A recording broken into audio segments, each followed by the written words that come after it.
when we were in fourth year, Professor Varkey started teaching, and ours was the first batch that he taught. We had heard about this brilliant young man who was working in Vastushilp. Though she introduced me to Varkey, he was the first person I came to know, and Varkey was told to take me around the campus. We actually started with a cup of tea under the tree by the canteen. We not only talked about architecture, we talked about literature, we talked about movies, we talked about women, all kinds of things. And I got to know very well that here was a person I could connect with, I could talk with, I could relate with. I remember him as being highly disciplined, highly motivated. Somebody very much worthy of respect. What a mind. That's the first thing I say. What a mind. A person who under the discipline had a wonderful sense of humor, a sense of life. A boyish playfulness and a joy which we didn't really see at work. But he was such a lovable character. Very affectionate, very compassionate human being. Professor Varkey was omnipresent for us. He was our first step into architecture. Here is a person with integrity. Here is a person that in some way means something in your life. Giant of a man, just about 5 feet tall, but an absolute academic giant. The 1960s, modernism at its peak, was already being challenged. India, a newly liberalized nation, was struggling with its identity. In this period, a 1964 IIT pass-out architect, abstract but disciplined, was training at Vastushilp under Professor Doshi. Sensitized to the context, he started teaching at the School of Architecture in 1974. A teaching opportunity in Kenya drew him to Nairobi. Set in a similar context, Kenya, like India, was a newly liberalized nation amidst a post-colonial mindset. Varkey, through his debates, brings back the idea of being rooted to one's culture, rooted to one's identity. University of Nairobi was a hub of new ideas, accommodation of diverse faculties, and collaboration with various thinkers became a catalyst for Varkey's thought process. His return to India was with a flood of questions. What values do we carry? What cities do we build? What relationship do we design? We had images, stereotypical images of somebody with an umbrella in one hand and Bannister Fletcher under his arm. A very traditional type of Indian teacher. And so when Varkey arrived, we were so delighted and amazed to find him completely breaking the stereotype and to be a very intense, very learned, and very, from the word go, from day one, completely dedicated to his new job. Kenya was much more colonized than either Ghana or Ethiopia or many of the other, even Uganda actually. The Kenyans had been told that you don't have really any culture, or whatever culture you have is primitive and needs to change. I must also tell you that Nairobi, there were people from all kinds of backgrounds. We had in the department, we had 3 Germans, 2 Englishmen, 1 American, 2 Kenyans, and 2 of us Indians, 3 Indians, all with different backgrounds.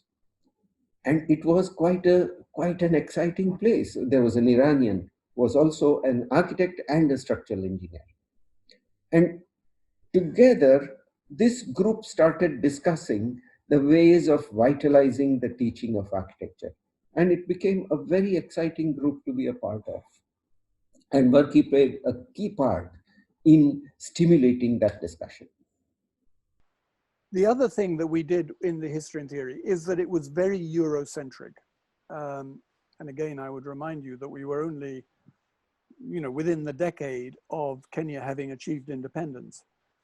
And we were shocked, both of us were shocked. I was shocked before he arrived. He was shocked when he arrived that there was not a curriculum in African architecture, in African traditions, cultural traditions, etc. So one of the major contributions we made was to develop a curriculum in African architecture. First of all, he often used to quote a statement which said, "What was true for the city yesterday will be true for the single building tomorrow."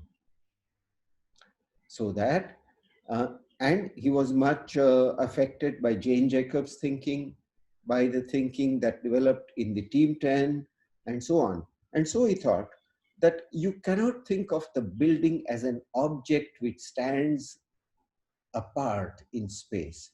You have to think of the building as being part of a city. Now, if it is part of a city, it will, a good city has a great diversity of functions in it. And a good building, therefore, should also have the diversity. So he called this mixed urban development, and the students called it MUD, M-U-D. And so this became his favorite project every alternate semester, where he would take a stretch of urban fabric in Nairobi, select a few plots of land, and suggest that if we were to think about now a much larger footprint, what would be the manner in which we would leave individual freedom to develop parts in a coherent way while unifying the system?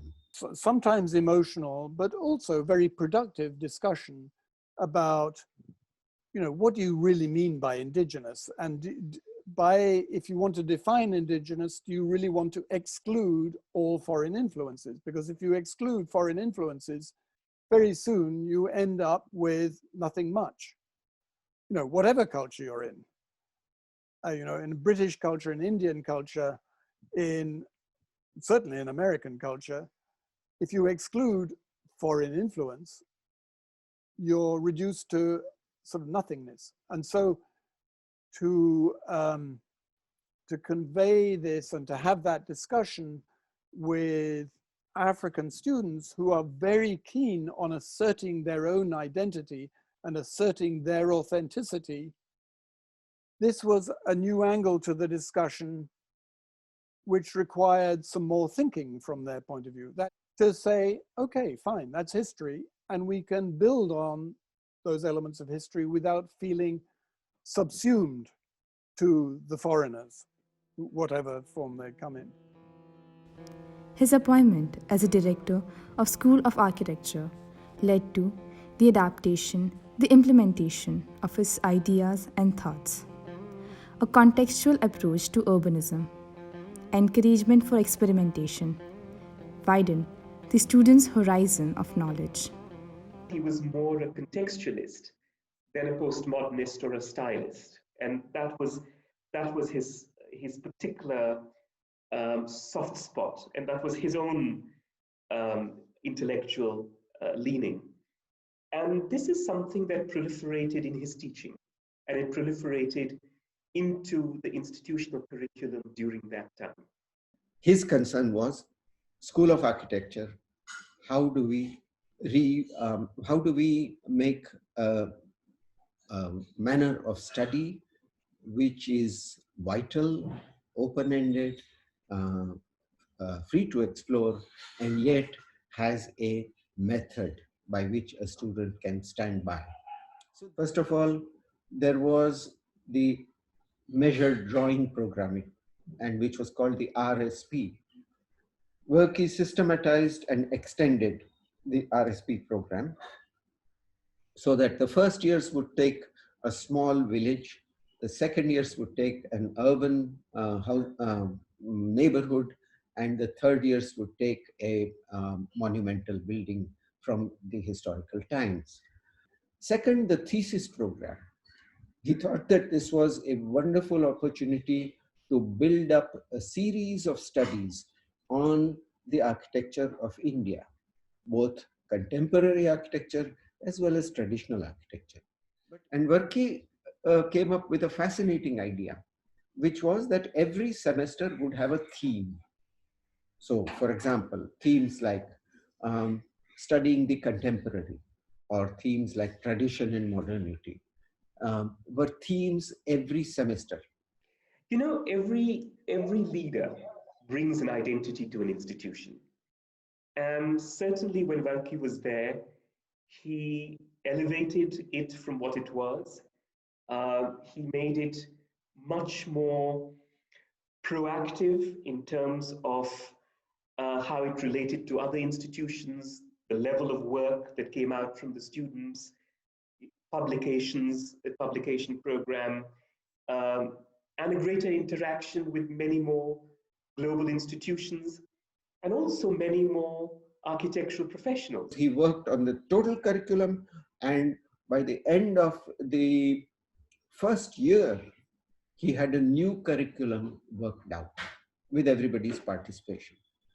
And that curriculum was to be ready for the 25th anniversary of the School of Architecture in 1987, that the president of the Council of Architecture suggested that it become the model curriculum on which the other schools could take as a base and work out different things. It had a national impact.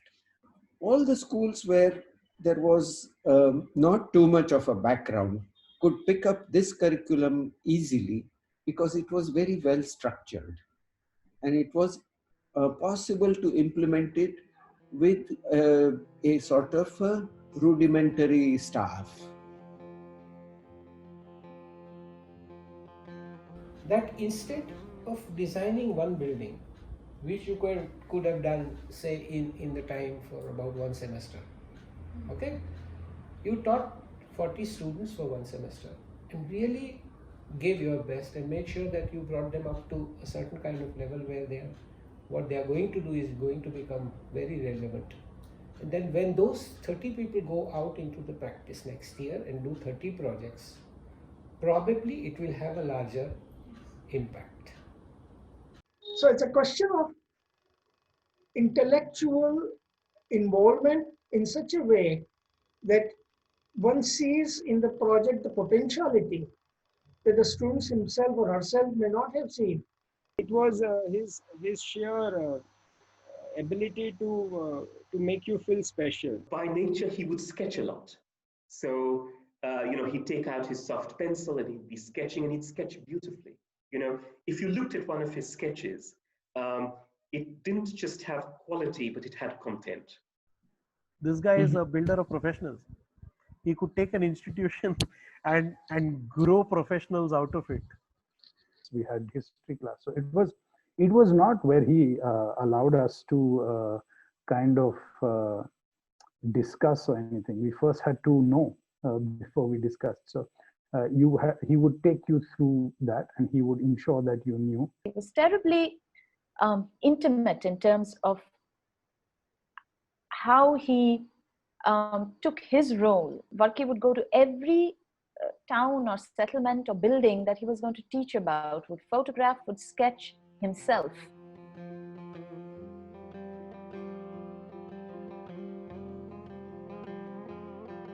He always said that, it's great that you go out and look at the world and get a chance to travel and understand. But remember that you must come back in 5 years, because then you will start sowing roots in a new place. And be careful when you do that. You will always remain a student. It is an ocean, and you can never master the ocean. That it's not one advice that matters. It's all these things that create an impression in you in terms of who are the people and ways of life that you truly respect and want to sort of remember and live with in that sense. So, yeah. Giving impetus to what we call the SEP traditions. Professor Varkey's dissolution of hierarchy and the addition of interaction across schools led to the birth of this forum, the Kurula Varkey Design Forum.